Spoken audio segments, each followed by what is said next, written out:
قربانی کر لینا یہ بہت خوش نصیبی ہے، اور قربانی سے بچنا یا نہ کرنا یہ مناسب نہیں ہے۔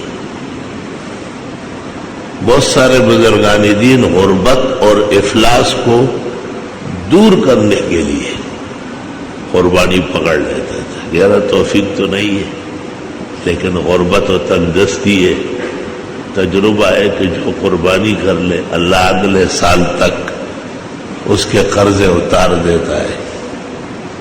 بعض باتیں بڑی عجیب ہوتی ہیں، زبان خلق کو نقار ہے خدا سمجھے۔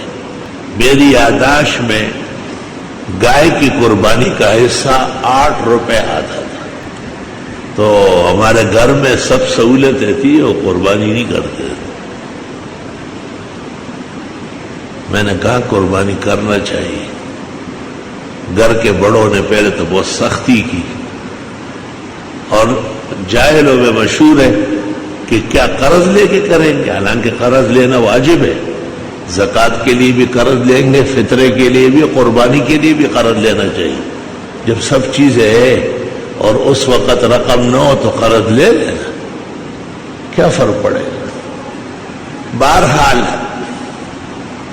اتنے اتنے کر کے 8 روپے کہیں سے پورا کر دیے گئے۔ قربانی گائے میں ایک حصہ ہمیں ملا۔ اگلا سال جب آیا پوری گائے اپنے گھر کی پلی ہوئی۔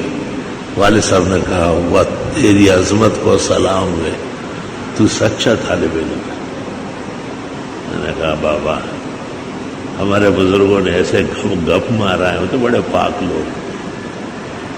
اب پھر ہمیشہ قربانی جاری رہی۔ تو اس لیے میں کہتا ہوں کہ قربانی کر لینا سعادت ہے، بہت خوشی کی بات ہے۔